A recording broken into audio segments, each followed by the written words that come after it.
editando el material sonoro de este programa y coincidió, como ocurre a veces, esta música maravillosa y prodigiosa con las palabras de uno de esos científicos que todavía creen en la luz y que nos reconcilian con la especie humana.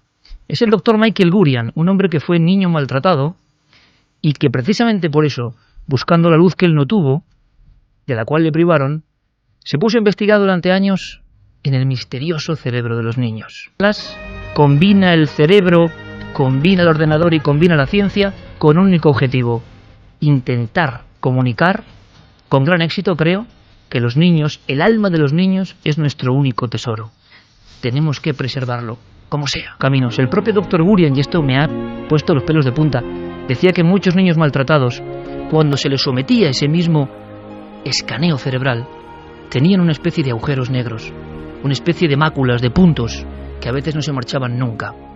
El cerebro del niño es un territorio dúctil, un territorio que parece que guarda casi todo. Sin embargo, su ejemplo es maravilloso. De una infancia tan difícil a convertirse en embajador de la luz a través de la ciencia. Él tiene una frase clarísima: todo es misterio en el mundo del niño. ¿Podremos volver algún día a ser niños? ¿Podremos mirar el universo como niños? ¿Reconectaremos con esa mirada que se pregunta por todo exactamente? Esa es su labor. Nos lo ha contado, y cuando yo escuché sus frases y escuché la música, lo tuve claro. Como hoy es un programa un poco oscuro, qué bonito es empezar así. La lucha entre la tiniebla y la luz. Y siempre, en Milenio 3, la luz alemana. Santiago Camacho. Santi, buenas noches. Buenas noches, Iker. Segunda parte de un dossier que ha dado tanto que hablar. Te ha costado algunos enemigos, lo sé, pero, amigo, eso es el ser conspiranoico de vanguardia. Bueno, pues vamos a hablar otra vez esta noche de lo que hemos denominado la conspiración del sexo. Y si en el primer capítulo nos centramos en lo más obvio, lo más explícito, si se me permite el juego de palabras, pues vamos a movernos esta vez por unos ámbitos un poquito más ocultos. Porque, ¿y si lo que hablamos en el primer programa, la pornografía, las redes de trata de blancas, las mafias, no fuese la causa, sino fuese un efecto? ¿Y si hubiese gente practicando algo llamado ingeniería social, que tiene fines económicos, políticos, para promover esa hipersexualización de la sociedad? 1:41 estaba Javier Pérez Campos, compañero, con una llamada de última hora. Lo dejamos ahí, pero bueno, uno de esos casos que a veces pasan casi en directo y que le sorprende al investigador. Intentaremos investigar sobre ello. Javi, buenas noches. Buenas noches, Iker. Pues sí, desde luego, yo he estado intentando convencer a esta persona para que nos contara en vivo los hechos, porque están ocurriendo ahora, están ocurriendo esta misma noche, pero esta persona está sola en casa.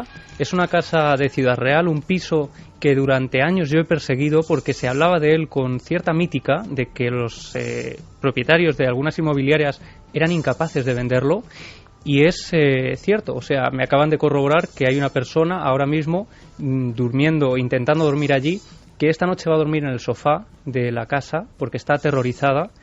Y bueno, yo le he notado la voz quebrada totalmente. Ya me estaba contando las experiencias. Decía que tenía miedo de que al hablar de todo esto algo volviera a ocurrir, y que anoche precisamente se le encendió una tele sola. Ella la llegó a desconectar, estaba desconectada y seguía funcionando. O sea, que la tele se encendía en el modo nieve completamente sola, y que lo último fue que en la noche, en cuanto ella consiga apagar la tele, se va a dormir a su habitación, y en la habitación de enfrente, donde ella dormía su compañera, tiene un cristal y ve cómo se enciende la luz totalmente sola. Y esta serie de cosas, escuchar sonidos también en esa casa, las luces, dicen que entra, bueno, me lo estaba contando ella, que entra en la casa, entra por ejemplo en el salón y están todos los cajones abiertos de par en par cuando está ella sola y no hay absolutamente nadie más en la casa. Pues todo eso, Iker, está ocurriendo hoy. Esta noche ha vuelto a ocurrir, las luces de la casa se le están encendiendo totalmente solas, no hay nadie más con ella, sus compañeros de piso llegan mañana. Y bueno, decía que esto lleva ocurriendo más o menos desde hace 2 años de forma muy ligera, pero que esta noche y desde un tiempo a esta parte pues está ocurriendo con mayor intensidad. Hombre, si le pasa algo a esta muchacha, debería abandonar el piso por lo menos momentáneamente, creo yo, ¿no? Por ella misma, claro, porque puede claro. tener algún accidente simplemente por el miedo que tiene ahora mismo en el cuerpo. Si tiene alguna amiga o algún familiar que vive cerca, pues lo mejor es que se fuera a dormir a casa de puede alguien. Estar más tranquila, puede llamarnos en cualquier momento. Sí, en ella... ese instante sales tú, Javi, porque es que además nos ha ocurrido, esto pasa pasa a veces, justo iniciando el programa y preparando otro testimonio del que hablaremos, Javi, otra historia que también tiene que ver con una casa, pero de pronto llama a alguien que tú conoces y que está aterrorizado esta misma noche. Bueno, primero, ante todo, tranquilidad, que esto no le va a causar ningún daño y que si puede, pues se desplace, llame a algún amigo, no sé. Sí, esto es un poco... Vamos, no suele ocurrir esto, ¿no? Directamente. Ha ocurrido además hace 15 minutos, sí, que hay una persona de mi familia que se ha puesto en contacto conmigo porque esta persona es íntima amiga suya, es decir, que no estamos hablando de un caso de terceras que nos llega por ahí, es un caso muy directo y como te digo, yo he hablado con esta persona y tiene la voz absolutamente quebrada por el miedo. Sobre todo que se tranquilice porque estas cosas no hacen daño a nadie, son muy espectaculares cuando se viven, cuando ves los cajones abiertos cuando no hay nadie en casa, cuando ves esas luces que se encienden, cuando la televisión no está enchufada y de repente se activa, pero bueno, hay que pensar que pueden ser causas naturales, que puede haber algún tipo de cortocircuito y sobre todo que esté tranquila porque no la van a hacer daño en ningún momento. Si aún así sigue estando asustada, como nos comentabas antes de entrar en el programa, bueno, que llame a la policía directamente si se siente muy agobiada. Bueno, pasa que las fuerzas de seguridad no suelen tampoco hacer... empieza a pasar algo, como ha ocurrido en algunos casos, oiga, pues se puede llamar, no pasa nada, tienen que atenderle, tienen que acompañarla. Sí, además es un problema que le está causando efectos físicos, es decir, que se le está viendo en la salud. Se le ha puesto mal cuerpo a la chica. Tiene muy mal cuerpo y ya te digo, yo pocas veces me he encontrado con un testigo que lo cuente tan en vivo porque es que acaba de ocurrir, que ha ocurrido ahora mismo. A ver si a lo largo de la noche, Javi, sí. Puedes contarnos algo más, ¿te parece? Estupendo. Sigue tú manteniendo la conversación y nuestro apoyo porque la sugestión, el miedo que es humano, puede provocar un accidente que no tiene nada que ver con el más allá, pero que es peligroso físicamente, así que tranquilidad. Oye, que la familia milenaria está aquí vigilando también, aunque sea a la distancia, y que no le va a pasar nada. Vamos con una historia que sí que es dramática y que se reabre precisamente esta semana en nuestro país. Era una fiesta de muchachos, 2 de 14 años, 1 de 15, Francisco Valerio, Rosario Ayete y Pilar Ruiz. Se fueron a una zona cerca de Catadau, próximo a Macastre. Era una noche de fiesta juvenil, con una tienda de campaña. Era 14 de enero de 1989, repito. Jamás volvieron a casa.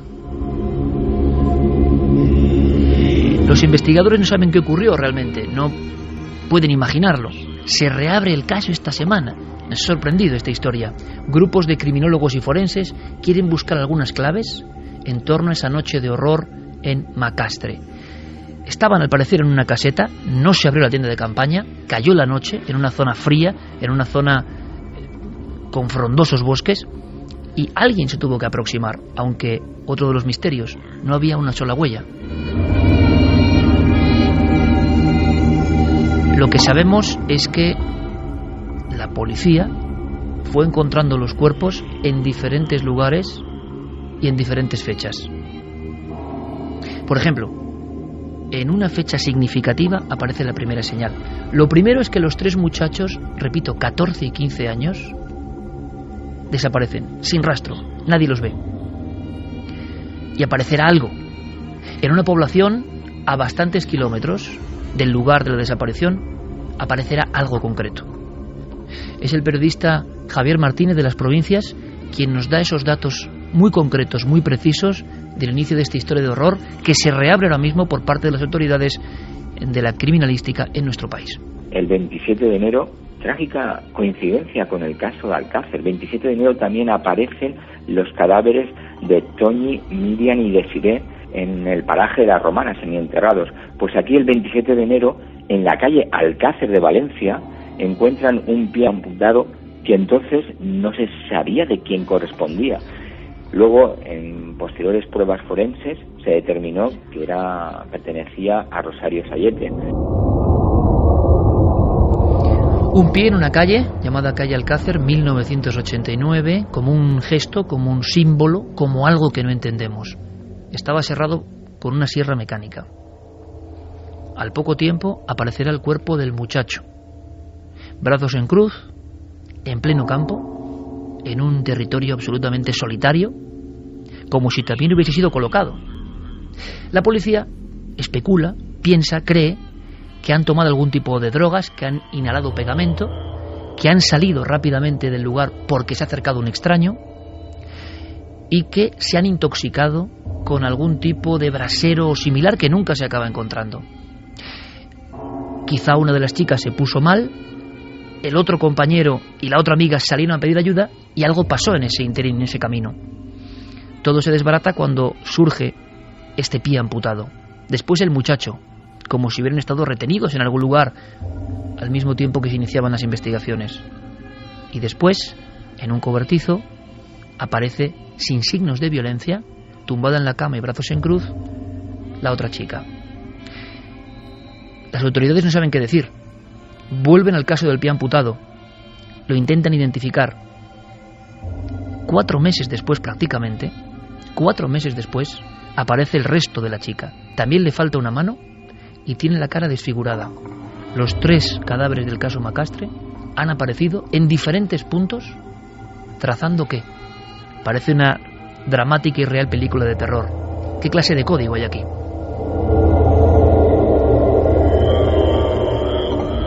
Piensan en un individuo con una sierra mecánica que ha llegado por la noche para sorprender a 3 niños que están en la montaña y que nunca llegan ni siquiera a desplegar su tienda de campaña. Piensan en un cóctel mortal de drogas, pero ¿cómo explica eso los cortes y la distribución de los cuerpos? ¿Qué demonios está pasando? La Guardia Civil investigó, pero no llegó a ninguna conclusión. Es uno de esos casos malditos porque se perdieron entre expedientes. Lo que ocurre es que en la misma zona ha habido también sucesos similares, según dicen algunos investigadores. ¿Qué ha ocurrido esta semana exactamente? Pues que, y esto interesa saberlo, hay un grupo de criminalistas que se llama luchacontraelcrimen.com, o ese es el término de su web. El proyecto se llama Proyecto Prometeo y está englobado dentro de una serie de acciones para que no se olviden los grandes casos de muertes misteriosas en nuestro país. Macastre en 89 sería uno de estos casos, porque sospechan, intuyen que pueda haber algún tipo de rito. Esta noche queremos preguntarnos, a raíz de este caso que se reabre, ¿qué diferencia hay? ¿Cuáles son los crímenes rituales? ¿En qué se ve la distinción? ¿Qué signos aparecen? Ha habido más casos, son muy dramáticos, lo sé, por eso empezaba con algo más luminoso.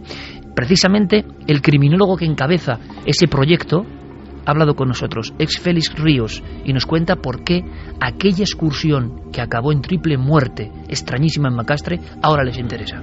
Yo hablaría más de muertes poco comunes, al menos por ahora, ¿no? Se ha especulado mucho, pero yo creo que aventurarnos a hablar de un crimen ritual aún es pronto. Lo que sí es cierto es que solo entre el 85 y el 95 se produjeron en Valencia, a menudo en la misma zona además, unas 23 desapariciones, de las que aparecieron 18 cadáveres. Y solo hubo 3 procesados durante esos 10 años. Se ha hablado de la acción de un asesino en serie en la zona, se ha hablado de grupos organizados de agresores sexuales o de pedrastras, de mafias, etcétera. Yo creo y espero que con nuestra investigación al menos aclaremos algunos claroscuros de lo que es el caso Macastre.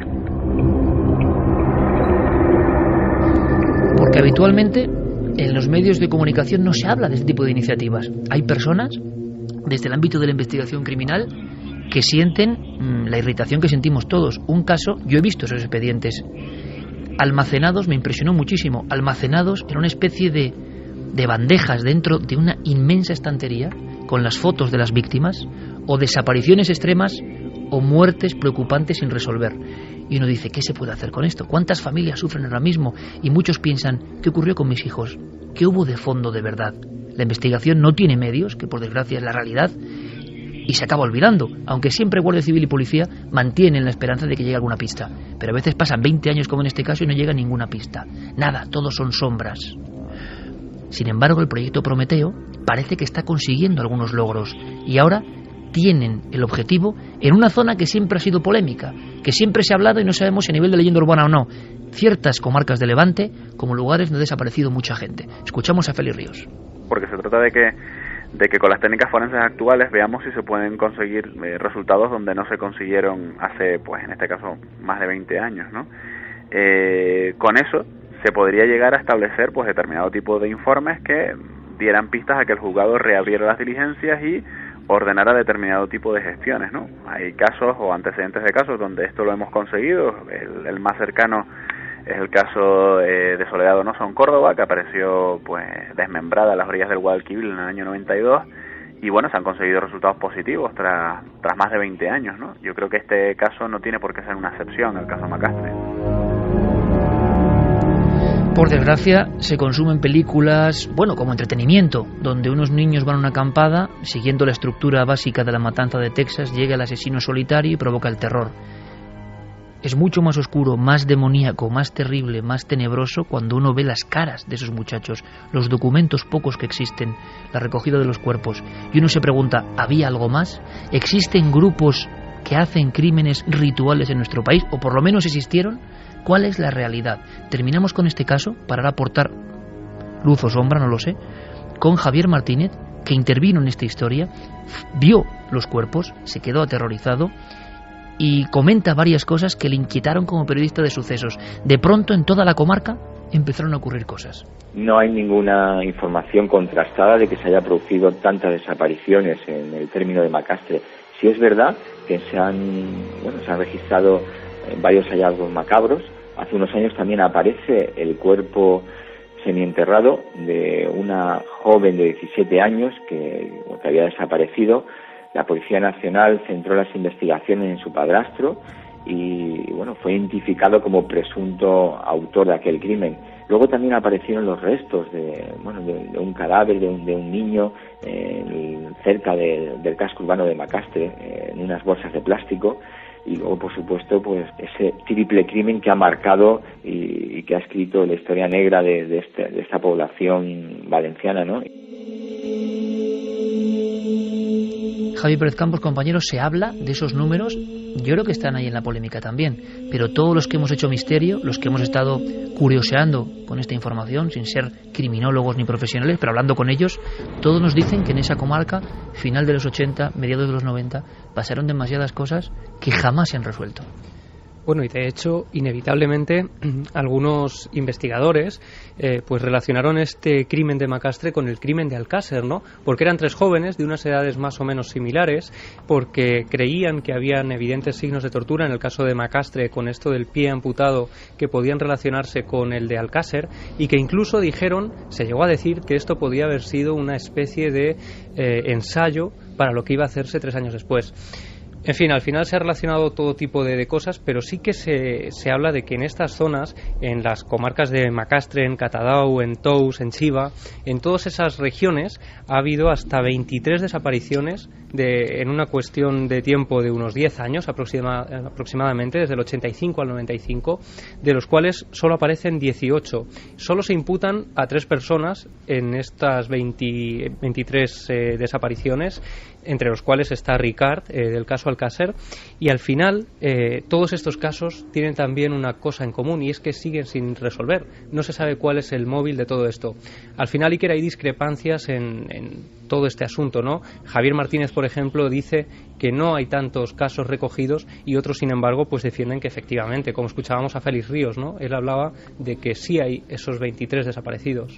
Clara Tahoces, buenas noches. Muy buenas noches. Sobre las presentaciones, nuestra compañera Clara Tahoces, escritora, periodista, grafopsicóloga, compañera de Más Allá, y muy interesada desde siempre también en la ritualística, la simbología. Y claro, me traía un dossier, una carpeta verde, que me ha puesto también medio malo, porque no recordaba algunas fotografías. Por ejemplo, una en pleno corazón de Madrid, en el barrio de Carabanchel, parece un tronco humano.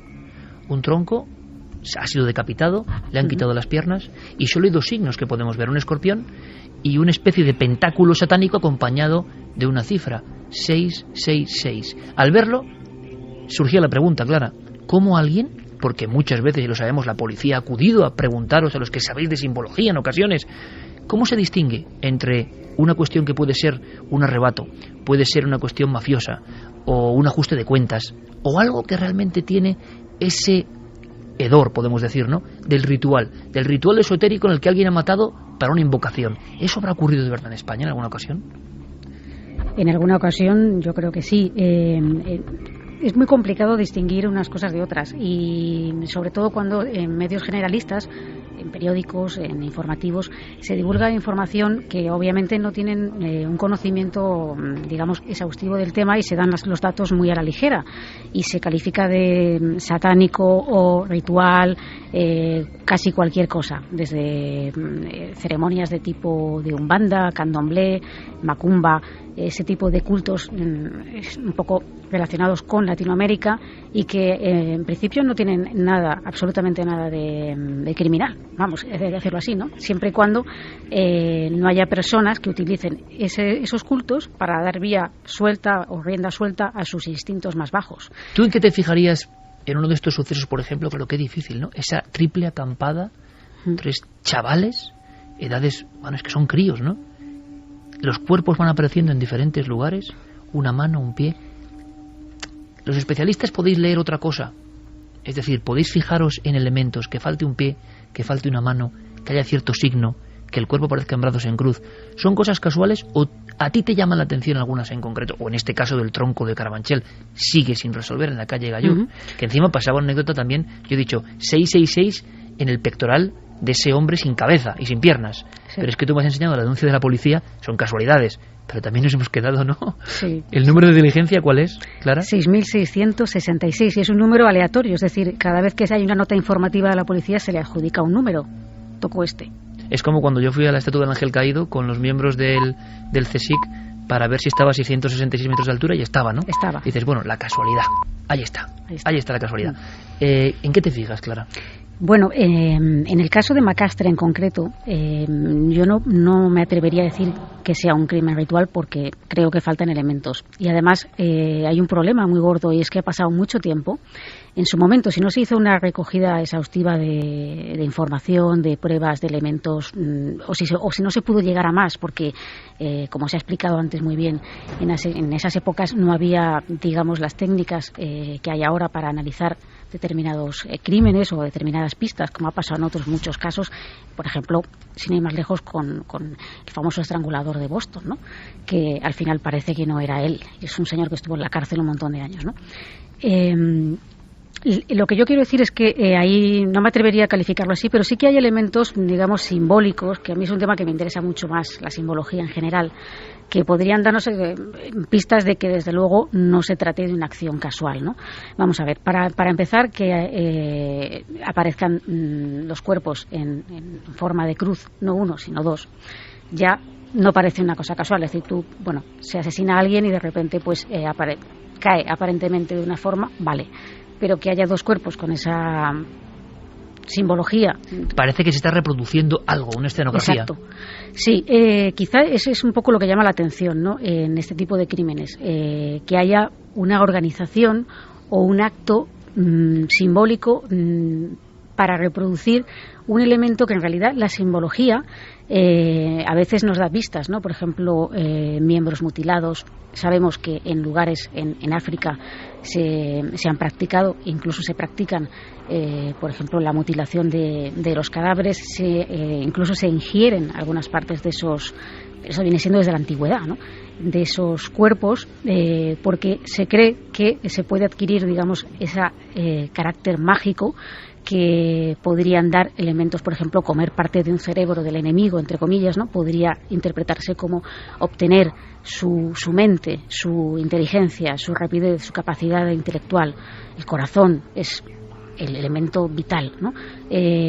Entonces, pues ahí hay unos elementos que pueden ser casuales, pero lo que no puede ser casual es que estos chicos se vayan de acampada y que aparezcan de una manera, digamos... y por separado. Por separado, con la acción de una sierra mecánica. Es decir, no parece que esto fuera una cosa que de repente se encontraran con un loco, vamos a decirlo así, que vaya por el bosque y que se produzca una carnicería que luego quede ahí reflejada, sino que se han ido como dando elementos, pinceladas que han ido apareciendo.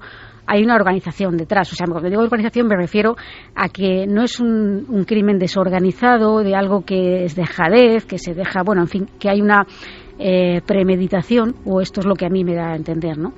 Y sobre todo, parece, no sé, da un poco la impresión de que quizá alguien sabía que estos jóvenes iban a hacer una acampada. Porque, si hay alguien que quiere cargarse a alguien, pues realmente puede hacerlo en cualquier momento y siempre hay alguien. Si tú quieres matar, la oportunidad está ahí, eso está claro. Pero si tú te vas a un sitio un poco apartado, en fin, no tienen por qué saber que estás ahí. No creo que aparezca un señor con una sierra mecánica casualmente, quiero decir. Permíteme que te interrumpa mínimamente. En el discurso, Clara. Ahora vamos a viajar a un punto de Europa. Decía Santiago Camacho que hay países nórdicos que tienen un nivel de vida impresionante, hay que decir, que tienen unos sistemas educativos que son envidiables, pero resulta que también tienen este lado oscuro que aterra. Y ha habido noticias de última hora sorprendentes. Fermín Agustí, compañero, buenas noches. Buenas noches, Iker, buenas madrugadas. Una madrugada más, no solo somos trending topic, sino que estamos entre lo más hablado en Twitter ahora mismo. Gracias, compañero. Pues son las 2:04 y claro, Jeremy Martínez nos pone estas músicas de Herbst 9, que es alguien que yo creo que, bueno, no sé, estaba pensando en estas cosas cuando hacía esta música. Es un poco oscuro, pero es así, es la realidad que también existe, y es que hay noticias, porque es verdad que es curioso cómo los lugares del primerísimo mundo en ocasiones son los más perfiladores de simbología y podemos, vamos a decirlo, aprender de la tiniebla para ver si ocurre algo así en España, que por desgracia ha ocurrido en algunas ocasiones, y podemos identificarlo. ¿Os acordáis de la masacre de la isla de Utoya? Tú lo decías, Santi, es que Noruega es un país bastante oscuro y que no se enfadan los noruegos, pero bueno, es un país que tiene una leyenda criminal fuerte y simbólica, y conectada con sociedades secretas en muchas ocasiones. Bien, escucha atentamente esta noticia que te cuenta Carmen. Santi. Pues hace unos meses será detenido en Francia un ciudadano noruego llamado Christian Berg Vikernes. Estaba acusado, o por lo menos le detenían, porque estaba transmitiendo a través de Internet una serie de mensajes que alertaron a la policía. El caso es que la policía creía que este tipo iba a llevar a cabo un acto terrorista parecido al de la isla noruega. Lo detuvieron, solo pudo estar detenido casi 3 días, era lo máximo que lo podían retener porque no tenían pruebas contundentes contra él. Lo que sí averiguaron es que este tipo ya había cometido un asesinato. Este individuo hace 20 años se hizo célebre por cometer un asesinato que estaba relacionado con el black metal. Lideró un movimiento que luchaba por el regreso a las raíces paganas del viejo continente, las runas vikingas y el paganismo. Su primer grupo musical se llamaba Kalashnikov. Bueno, ahí está el arma, ¿no? Años más tarde ese grupo se transformaría en Uruk-hai, que es el mago negro del Señor de los Anillos, y acabaría en 1991 por llamarse Burzum, es por lo que es conocido. Vikernes se fue rodeando de una serie de personajes relacionados con el mundo del satanismo, el lado oscuro, los invocadores del maligno, del diablo. Se reunían en una tienda de discos que se llamaba Elvet, que quiere decir en castellano infierno, donde allí además pues hablaban de black metal, de lo que hacían sobre el culto al Tercer Reich y sobre todo de erradicar el cristianismo en Noruega. Era una batalla, y lo de siempre, compañeros, que no piense la gente que vamos en contra del black metal, ni mucho menos, que es un estilo musical como cualquier otro, pero que el caso fue así. Nosotros estamos satanizando nada, pero que el caso fue exactamente así, con estos componentes. Entonces esto es muy curioso, una serie de grupos que tenían su valor musical, digámoslo así, o no, que no lo sé, que lo que pretendían, muy reconocidos, que pretendían despojar al norte de Europa de sus raíces cristianas. Ellos querían volver a lo que había antes, ¿no? Al paganismo. Es en el fondo como ocurría en Perú, junto a las líneas de Nazca, hay que decirlo, porque es de lo más tenebroso que yo recuerdo, cuerpos desmembrados al lado de figuras de Nazca o de Palpa, y a veces una señal de seguidores de la tradición. O sea, queremos lo de antes, los dioses paganos extraños de antes, y a veces la forma de proceder era siniestramente parecida, ¿no? En un lugar tan alejado como Perú y en Noruega. Muy parecida. Había la tienda esa donde se reunían varios grupos de black metal a hablar de todas esas cosas y sobre todo del lado oscuro, al cual estaban muy cercanos, incluso hacían adoraciones y misas satánicas. Una de esas personas, que era el dueño de la tienda, era Euronymous, así se conocía, porque era también de un grupo de black metal muy conocido. Y este le dice, bueno, pues no te preocupes, a Vikernes, que yo te voy a producir tu primer disco. En ese momento empieza a haber una serie de líos entre ellos, sobre todo por dinero. Se deja un dinero, el otro no se lo devuelve. Empieza a haber mucha envidia entre los dos, envidia que se llega a convertir en odio. En 1992, Vikernes participa en la quema de varias iglesias. Es acusado, es detenido, pero no hay pruebas para encarcelarlo. En ese momento le llegan una serie de rumores de que Euronymous intenta capturarle para torturarle y al final asesinarle. Y Euronymous como el Bosco. Sí. parecido, no se escribe así, se escribe de otra forma, se pronuncia parecido, pero no es como el Bosco. Lo que hace Vikernes es decir, vale, me han llegado esta serie de rumores, voy a ir a tu casa y lo vamos a hablar cara a cara para ver si es verdad, y si me quieres asesinar, hazlo. Eso es lo que él cuenta después de ser detenido. Cuando llega al domicilio, dice que su anteriormente amigo va a la cocina, coge un cuchillo e intenta matarle. En ese momento él se zafa, el amigo va corriendo por debajo de su casa, lo coge por detrás y le apuñala. Él dice que en defensa propia. La autopsia revela que hay 20 puñaladas, la mayoría de ellas por la espalda y algunas en la cara. ¿En la cara por qué? Porque se había ido de la lengua. Había dicho que él era uno de los culpables de esa quema de iglesias. En el fondo, Santi, es como cuando hemos viajado y no sé si por fortuna o por desgracia hemos estado en muchos sitios, en muchas catacumbas, en muchos lugares subterráneos, en Asia, en Europa y en África. Y en América. Y muchos de los... Me estoy acordando ahora de un lugar concreto cerca de Túnez donde están todavía los mosaicos, los ángeles. Eso impacta bastante. Y siempre, como con una furia iconoclasta, les hacen como una puñalada de madera. Bueno, eso viene desde siempre. A los ojos, a la boca, ¿no? Como no ver y no hablar. Y acordaos, amigos, hablábamos de Levante, que la cultura íbera española, de repente, esas esculturas tan raras que hacían, les tomaban miedo o algo que no sabemos, y en el siglo IV a.C. les apuñalaban con otra piedra los ojos y la boca, haciendo un triángulo raro, ¿no?, del que no sabemos nada. Pues aquí prácticamente lo mismo. Además está relacionado con lo de Utoya, porque Andrés Breivik, que era el que hizo esta matanza donde murieron 77 personas, mandó a 530 personas su manifiesto de lo que iba a hacer, y una de estas personas era precisamente Vikernes. Por eso se le relacionó con que probablemente podía cometer él también un atentado por las cosas que estaba publicando en internet. Bueno, es que Varg Vikernes es todo un personaje. De hecho, lo que sucedió en la escena del black metal noruego a principios de los 90 es una de esas comunidades muy cerradas, se llamaban el círculo interno, el Inner Circle, que de repente entran en una espiral de demencia que ni ellos mismos se imaginan. Estos, en vez de irse de litrón a los fines de semana, se iban a quemar iglesias medievales que son patrimonio de la humanidad, que son de madera, preciosas y tal. Por cierto, Santi, fotos de iglesias en mitad de la nada quemadas que impresionan, sí. Que sacó Clara en el lugar de los hechos y que lo tenía ahí en la carpeta y que nos contará. Pues imagínate, ardían como teas, pero para que nos hagamos una idea de hasta qué punto esta gente pues cayó en una espiral de demencia absoluta, el primer cantante de Burzum era un tipo que se llamaba Death. Death, para inspirarse en los conciertos, llevaba animales muertos, pájaros, ratones, etcétera, etcétera, en los bolsillos de su cazadora para aspirar el hedor de la muerte mientras cantaba y sentirse más inspirado. O sea, es gente que estaba muy mal. Estaba muy mal de lo suyo. Para hacernos una idea, vamos a andar con rodeos, a pesar de lo de los animales muertos, pues no se sentía lo bastante inspirado y en una crisis creativa cogió una escopeta y se levantó la tapa de los sesos. Con estas que llega al apartamento que compartían Vikernes, y lo primero que se le ocurre al ver el cadáver son dos cosas. Una, coger un trozo del cráneo de su colega para hacerse un colgante, y otra, hacer una fotografía para hacer la portada de su siguiente disco. Antes de llamar a la policía. Por supuesto. O sea, para aquí vamos amenizando, ¿no? Hazme un favor, pero estamos hablando, Clara, si puedes, porque yo quiero recordarlo. Yo no sé si nuestros compañeros Guillermo León y Diego Marañón, siempre activos en Nave del Misterio, que por cierto, luego contaré algo, gracias por un premio que nos habéis dado vosotros, los seguidores en las redes sociales, luego lo comentamos, pero quiero que me lo muestres aquí. No sé si lo ha visto Santi. Hay uno de los dibujos de niños que más me han impresionado. Creo que en alguna ocasión los había visto, pero ahora cobran una fuerza muy especial, ¿no?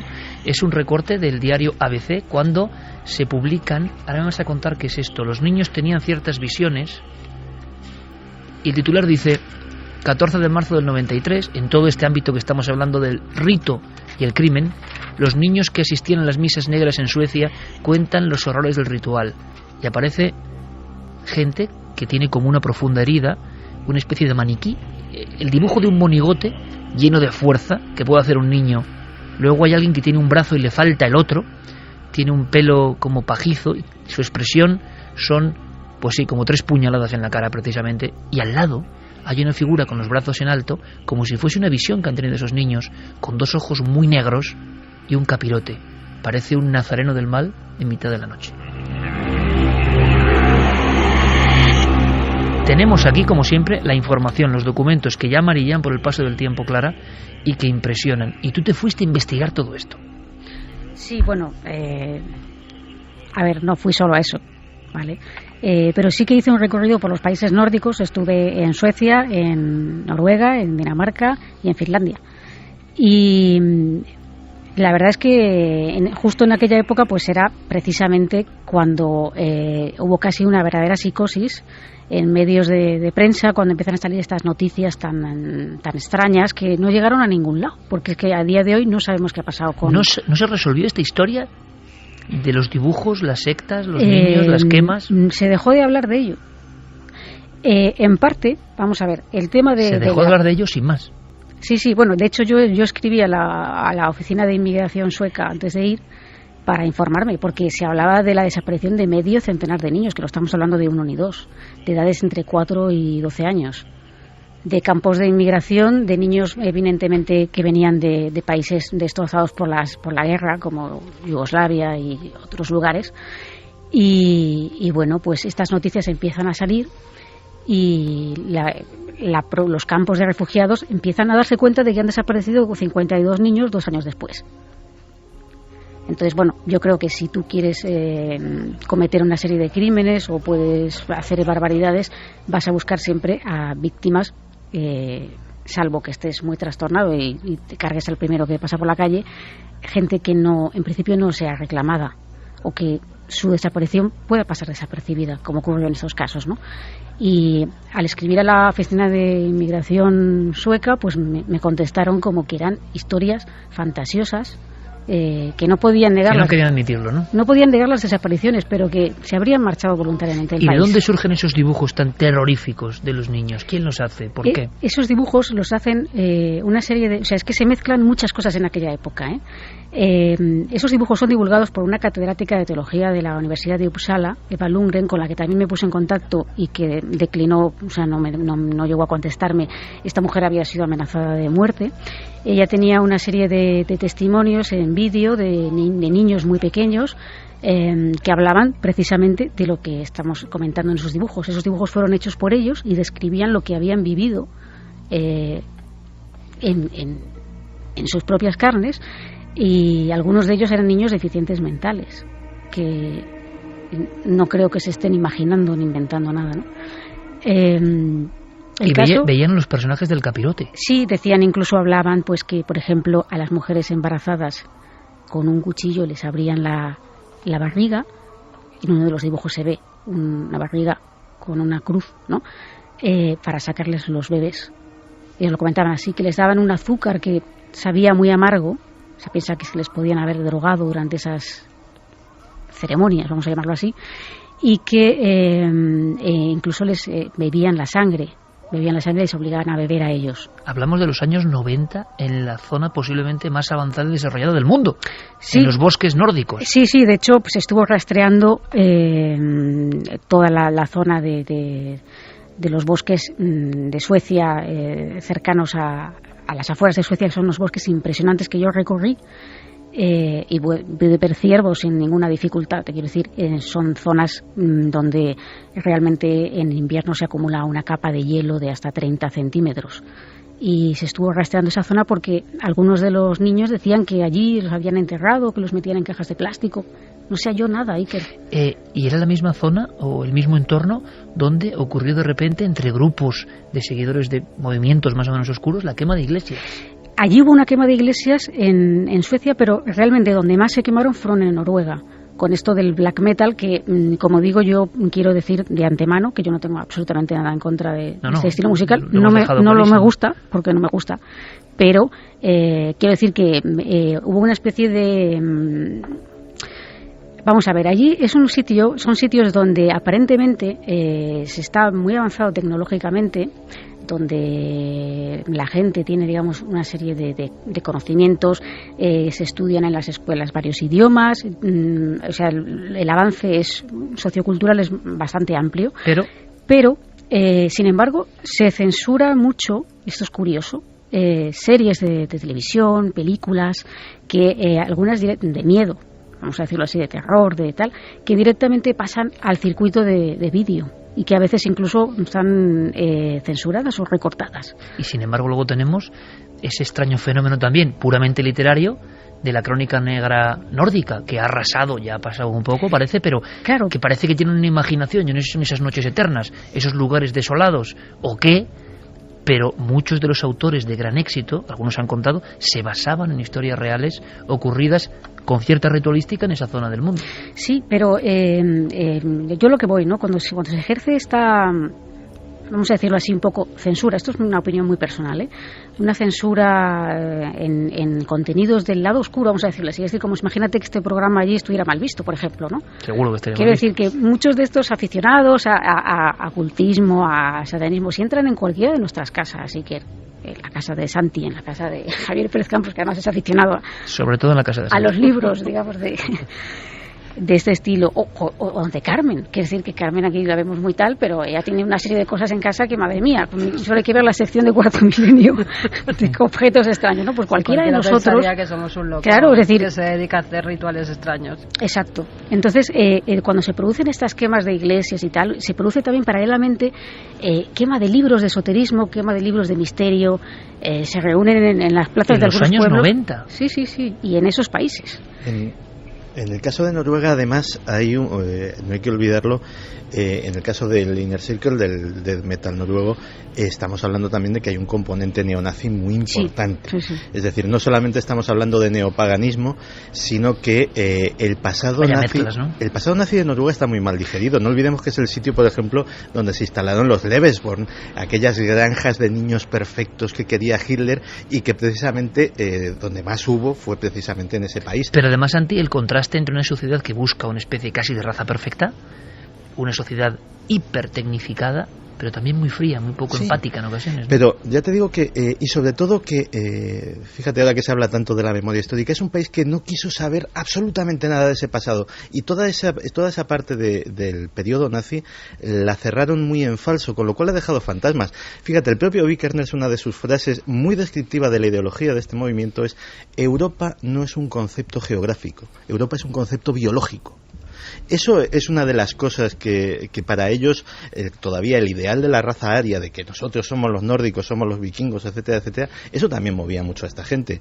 Y también en el caso de la matanza de Utoya también había un fuerte componente neonazi. Yo creo que por eso escribió Breivik. O sea, por eso... Claro, ese manifiesto, claro, ¿no? Y de en hecho, el fondo son coletazos de todo esto que estamos contando. Claro, y de hecho en uno de los móviles que pudo haber de ese encuentro, porque vamos a ver, cuando este señor mata al otro componente, al dueño de la librería, que también tenía su grupo de música, él era más bien metido en conceptos totalmente opuestos desde el punto de vista político, ¿no? Y hay un desencuentro fuerte allí que yo creo que influye en cierta forma en que se distancien. Y también hay que decir que en parte esta lucha que ha explicado Carmen por el tema económico que tenían es porque al producir los discos de Vikernes, cuando se produce la quema de algunas iglesias, Vikernes es detenido, como ha explicado Carmen, pero se le absuelve por falta de pruebas. No se le podía demostrar que hubiera quemado la iglesia negra de Fantov, que el nombre parece como muy satánico, pero es porque es negra por fuera, la madera.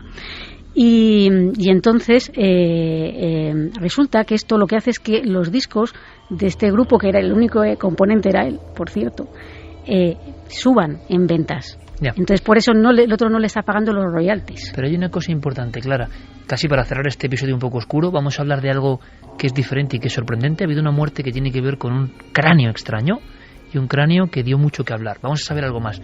Pero antes de escuchar las opiniones vuestras a través de las vías de contacto, hay una sensación que une este mundo de los 90, ocurre en los 90 también, que es que cuando el investigador intenta penetrar en la realidad de todo esto, donde hay desapariciones de niños, donde hay niños que recuerdan con dibujos lo que le pasó, donde hay cuerpos que nunca se han hallado, curiosamente, en el caso que hemos mencionado, que ahora se reabre esta semana, las víctimas podríamos decir que pertenecían a ámbitos desestructurados, a familias un poco desestructuradas. Ha ocurrido, dicen, con muchachos y gente de antiguos orfelinatos, demás, es decir, como si se eligiese muy bien lo que se va a hacer con personas que igual no van a ser reclamadas con tanta fuerza, es lo que se ha dicho, no lo digo yo.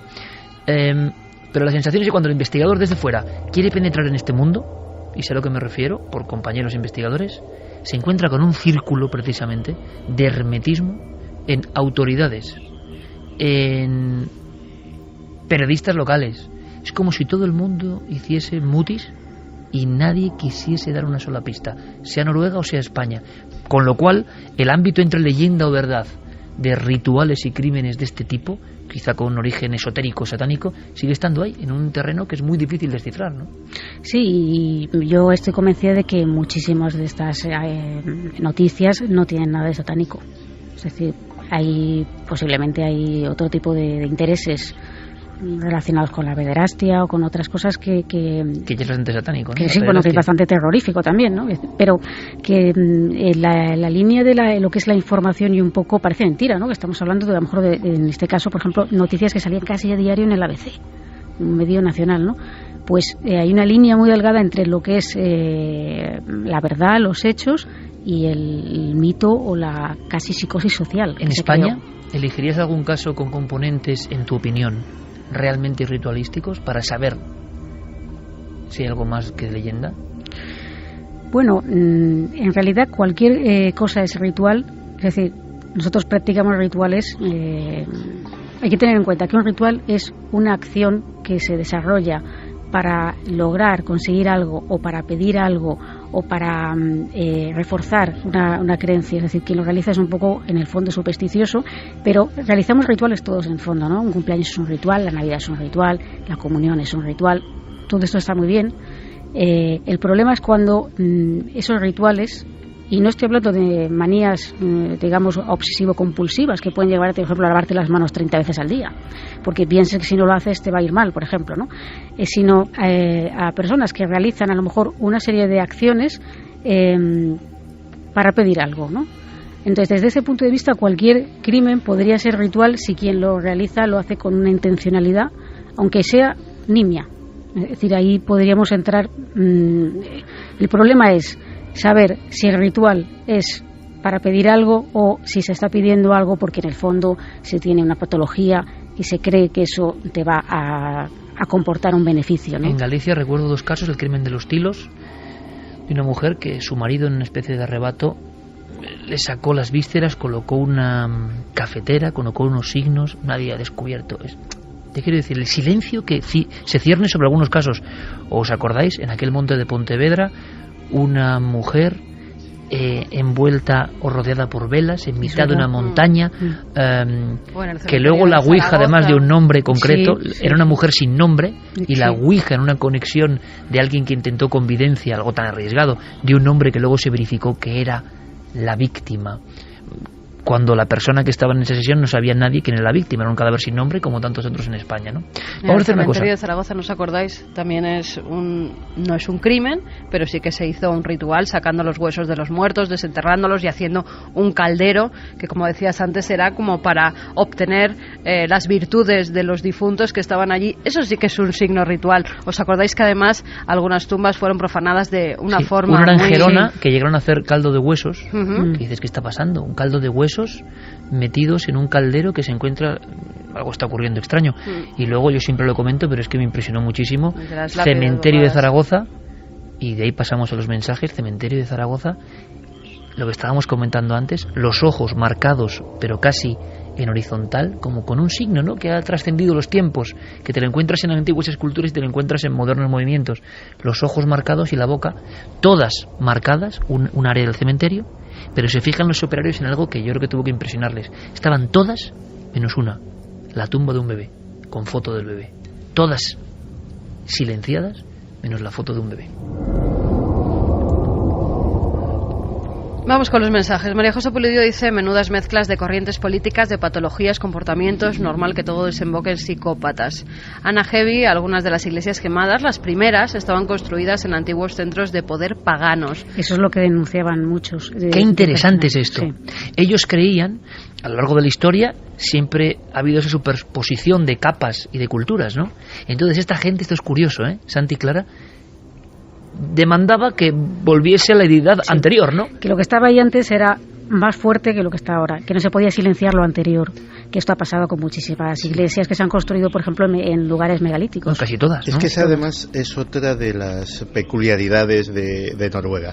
La cristianización de Escandinavia no fue precisamente tranquila, fue más bien una imposición y una erradicación de los dioses antiguos, no fue algo, digamos, adoptado alegremente por los pueblos nórdicos, con lo cual siempre antropológicamente les quedó un resquemor importante hacia, y no olvidemos que el nazismo en el fondo es la recuperación de las viejas deidades paganas, ¿no? Nos dice también, continuando ese mensaje, que al ser centro de poder paganos, la quema reivindicaba lo sagrado de la antigua cultura, que Burzum nunca ha sido un grupo satánico. Damian Omar dice, hace unos años un antropólogo canadiense realizó un documental sobre la cultura del metal. Una de las partes del documental trata esta cuestión en Noruega.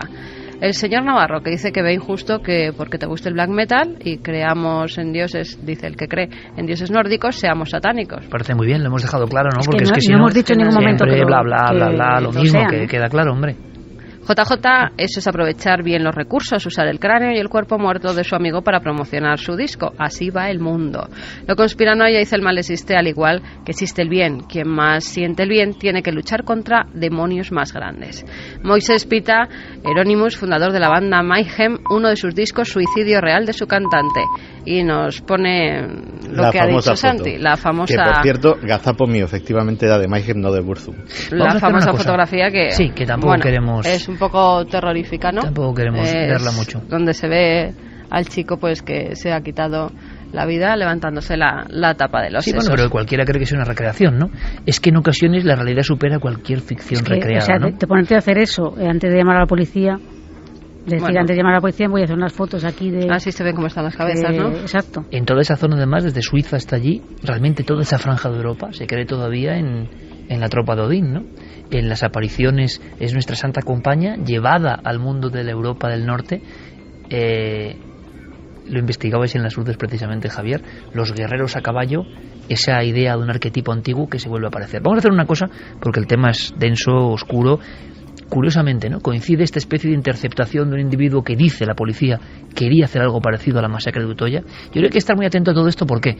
Porque da la impresión de que luego nos llevamos las manos a la cabeza cuando ocurre lo de Utoya, que nadie entiende por qué está pasando con este individuo, y resulta que en su mente hay un cóctel que se lleva fraguando muchos años, mucho tiempo, por una serie de raíces que hay que observar.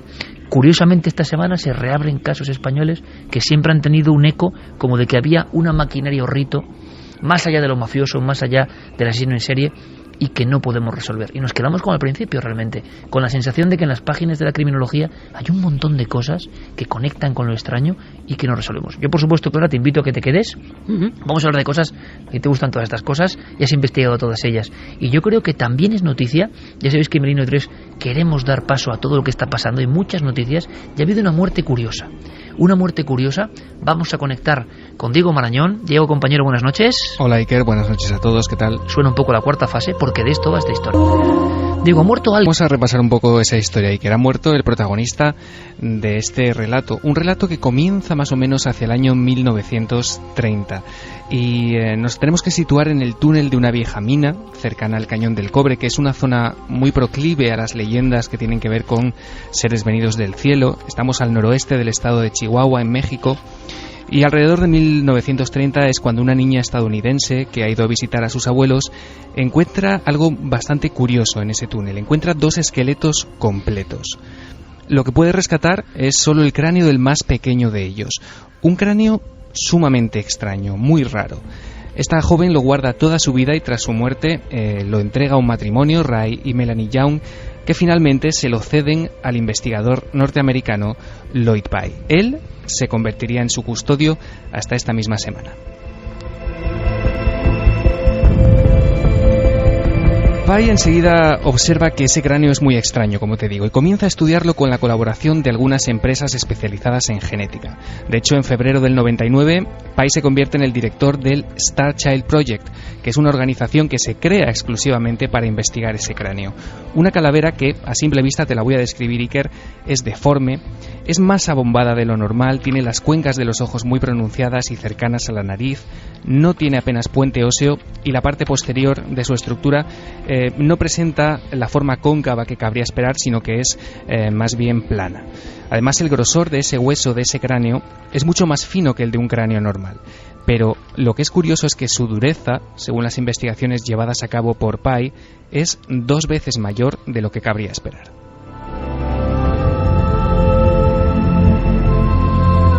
El investigador hace la prueba del carbono 14 y los estudios revelan que ese cráneo puede tener unos 900 años, pero las investigaciones aportan aspectos mucho más interesantes. Siempre, según Pye, hay que decirlo, los resultados afirmarían con un 90% de probabilidades, atención, que el extraño cráneo sería fruto de la relación entre una madre humana y un padre de raza desconocida de nuestro planeta. Lógicamente, en opinión de Pye, no habría duda. Si esa especie no es terrestre, solo tenemos una opción: mirar a los cielos. Y a partir de aquí, Iker, se inicia una guerra de análisis y contraanálisis que rebaten esos primeros resultados y apuntan a un origen humano del cráneo. Pye se defiende en un primer momento. Él dice que ha habido una contaminación de esa calavera y no duda en culpar a algunos estudiantes que han estado en contacto con ella.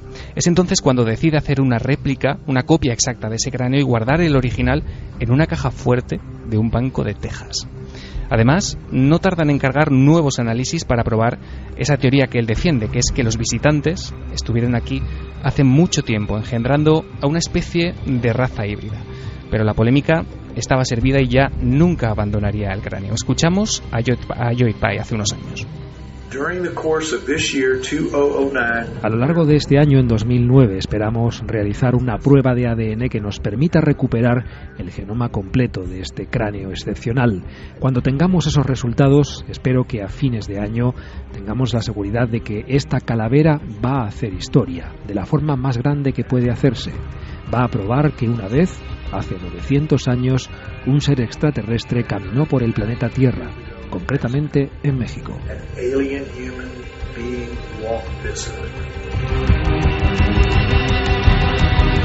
Esas últimas pruebas a las que se refería Pye son realizadas en un laboratorio de Estados Unidos cuyo nombre él dice que por seguridad no puede desvelar.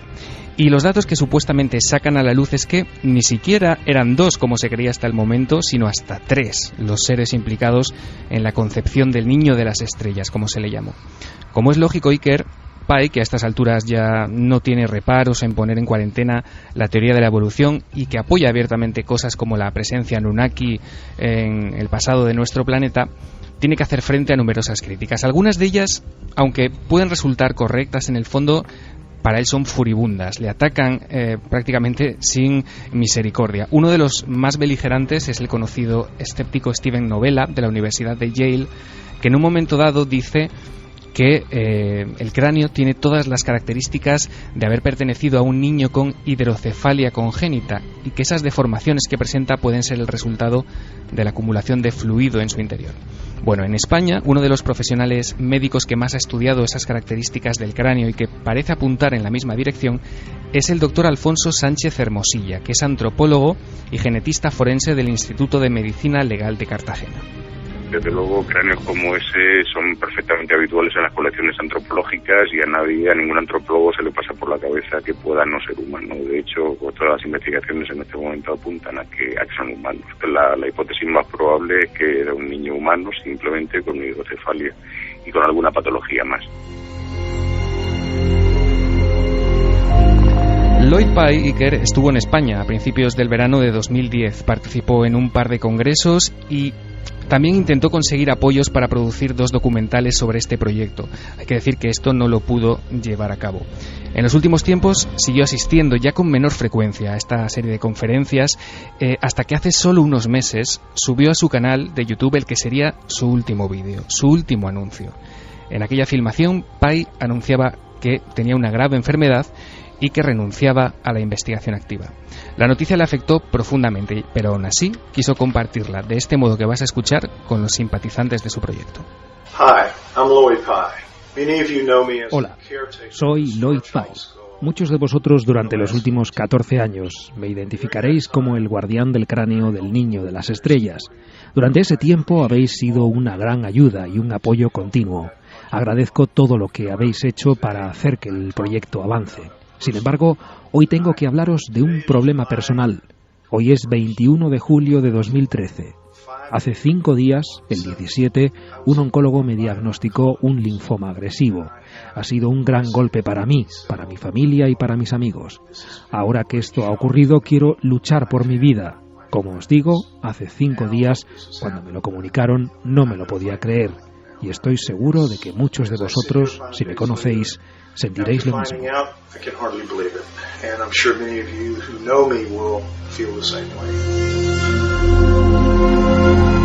Pai decidió tratarse en la clínica Marinus de Alemania, que es un centro de medicina alternativa en el que, según él, esperaba recuperarse.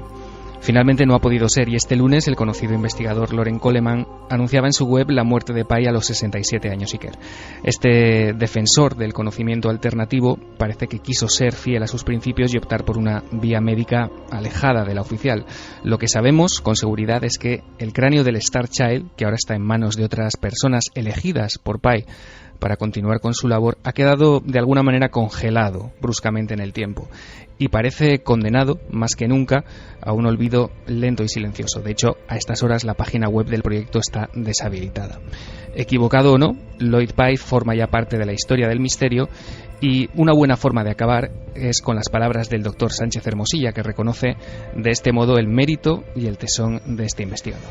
Desde luego, este hombre hay que tener en cuenta la ilusión que le puso, considerando pues que no tenía ni los medios adecuados ni la formación adecuada, y a pesar de todo con ese ánimo, con esa ilusión, incluso fue capaz de contagiar a muchísima gente, y eso es de lo que quita el sombrero, por supuesto. Esta semana ocurría, este mismo lunes, desapareció el guardián del cráneo del niño de las estrellas. Sí que es verdad que hay acciones que superan cualquier guión de Hollywood, ¿no? Desde el año 30, una niña en una mina de México encuentra un cráneo. En alguna ocasión, imagino que nuestros compañeros Guillermo y Diego, precisamente, a la nave del misterio, habrán subido ya las imágenes. En este programa que es interactivo, las personas lo estarán viendo. Yo cuando vi esto, recuerdo a mi buen amigo Joaquín Abenza, que es un tipo siempre juicioso, que estaba muy maravillado con la historia cuando surgía. Pero claro, había ocurrido un hecho, y es que tú recordarás que justo recién llegábamos nosotros de la Cátedra Dupuytren de París, que es verdad que es un museo de medicina, pero es un museo del terror. Coincidió que habíamos visto muchos cráneos de ese tipo justo en ese periodo, y de inmediato recuerdo decirle a Joaquín, hombre, yo he visto cráneos parecidos a este, entonces no sé la excepcionalidad cuál es. Recuerdo perfectamente que en ese sitio ya un poco ajado y un poco antiguo de París, cuentan que es el museo de antropología forense más extraño del mundo y con piezas más antiguas. Cuando fuimos Carmen y yo coincidió que no había nadie, o igual es que hace mucho tiempo que no va nadie por allí. Y la primera imagen que uno se encuentra, porque a mí ahora por ejemplo yo lo veo no con expectación o con terror o con miedo, me da más bien lástima y me da pena, porque esas criaturas eran niños, ¿no? Algunos vivieron un tiempo. Y entonces, claro, eran auténticos cráneos macrocefálicos, extraterrestres puros y duros en lo que es la imaginería, ¿no? Encima allí lo tienen en unas vitrinas de madera, cogiendo polvo, y había una parte que era un ejército de niños con la cabeza impresionantemente desproporcionada, los cuerpos muy famélicos que acompaña eso la hidrocefalia. Luego había unas baldas con cientos de cuerpos de las grandes facultades de medicina y hospitales parisienses. En ese lugar parece que es el primer sitio, como haría luego Reverte como en España, donde los doctores empiezan a hacer un museo de teratología. Hay niños cíclope, hay niños con el tono verdoso de los cíclopes, con el ojo y la nariz probóscide. No estoy hablando de ficción, estoy hablando de una realidad que los médicos conocen. Pero claro, ver todo eso en un sitio, y encima recuerdo perfectamente, Carmen, y tú lo sabes, que había una mujer que guardaba todo ese material. Y de repente se va metiendo por un pasillo, y esto tú sabes que es cierto. Estamos Carmen y yo solos y decimos, bueno, pensamos que había gente viendo esto, ¿no? No. La gente no suele ir a ver museos tan raros. Claro, en París. Pero es verdad que es un museo impresionante ese nivel, como tuvimos en Madrid de Reverte Coma, que no sé si está cerrado o no, ya. Y de pronto oigo una voz, y era la voz de esta mujer. Y estaba hablando con un niño cíclope metido en un bote de formol del siglo XVIII. Claro, nos acercamos y había una conversación. aquella escena es que tú la cuentas y no te la cree nadie. Yo le miraba a Carmen a través de los espejos de las vitrinas, porque ella estaba en otra parte, digo esto. Y la mujer nos cuenta, medio en francés, medio en castellano, pero también es una historia hermosa, ¿no? Que son sus niños, que habla con ellos, que después de 45 años a solas ahí, traza una relación con ellos, y posiblemente podamos pensar que sea fantasía, pero ella sonreía y parecía que respondía y hablaba. Y aquella imagen, yo no la puedo olvidar. Era justo al lado de ese ejército de niños, que ahora mismo estará allí, me imagino, cuyos cráneos eran muy parecidos a lo que se ha contado que es el niño de las estrellas. Sí que debe tener ciertas anomalías, además de la macrocefalia, porque es extraño el cráneo, es extraño. Sí, es muy raro. Además, pero había tan raros como ese, ¿eh? Había mucho más raros. Había mucho más raros. Sí, lo que pasa es que este tiene algunas características que es cierto que no se asemejan con las cabezadas deformadas de algunos museos de Perú, de México, que tenían deformaciones craneales porque se las hacían así, les ponían todo tipo de vendas para que al final les quedara como una cabeza, como si fuera un huevo. En este caso la cabeza parece más redondita, pero parece que sí es una enfermedad, ¿no? Porque sí que hemos visto más cráneos